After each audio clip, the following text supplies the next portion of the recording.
પ્રભુ ઈસુમાં મારા વાલા ભાઈઓ બહેનો અને ભક્તજનો, સારા કાર્યમાં પહેલ અને પુણ્યના કામ માટે મોટું મન, અને એટલે જ ગુજરાતીમાં કહેવત છે, મન હોય તો માળવે જવાય.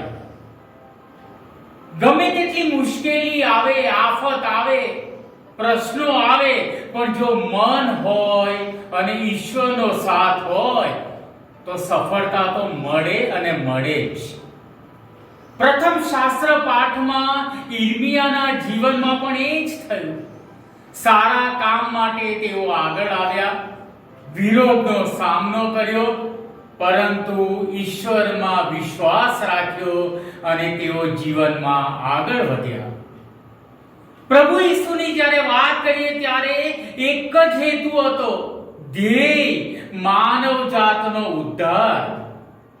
અને એટલે તો તેઓ લોકો માટે સારા કામ કરી શક્યા, લોકો માટે ચમત્કાર કરી શક્યા. એટલું જ નહીં, સારા કાર્યો દ્વારા લોકોમાં બદલાવ લાવી શક્યા અને તેમના કાર્યોથી લોકોની શ્રદ્ધા તેમનામાં વધારે દ્રઢ બની. પરંતુ યહૂદી લોકોએ તેમનો વિરોધ કર્યો, અસ્વીકાર કર્યો, છતાં તેઓ હિંમત હાર્યા નહીં, પણ જીવનમાં આગળ વધ્યા.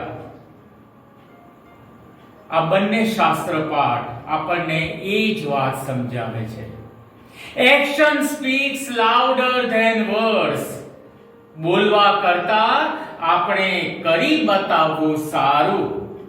અને એટલા માટે જ વડા ધર્મગુરુ ફ્રાન્સિસ આપણને કહે છે, few words but concrete actions. થોડા શબ્દો પરંતુ ચોક્કસ કામ. ઈસુપંથી તરીકે આપણા દરેકની એક જવાબદારી છે. મને જે શ્રદ્ધા મળી છે એ મારા સારા કાર્ય દ્વારા બીજાની શ્રદ્ધા હું પ્રકાશિત કરી શકું. પદુઆના સંત એન્થોની એ જ વાત કરે છે, ફક્ત બોલ કરવાની જરૂર નથી, પરંતુ આપણા કાર્ય દ્વારા બીજાની શ્રદ્ધા આપણે પ્રકાશિત કરી શકીએ છીએ.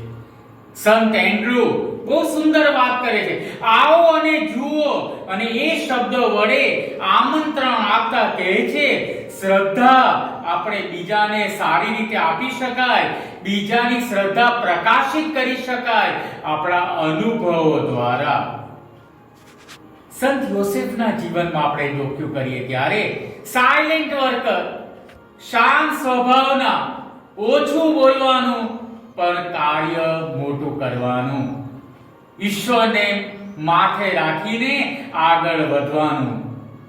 આજે વાલા ભક્તજનો, આજે બીજું પણ એક સંદેશ છે.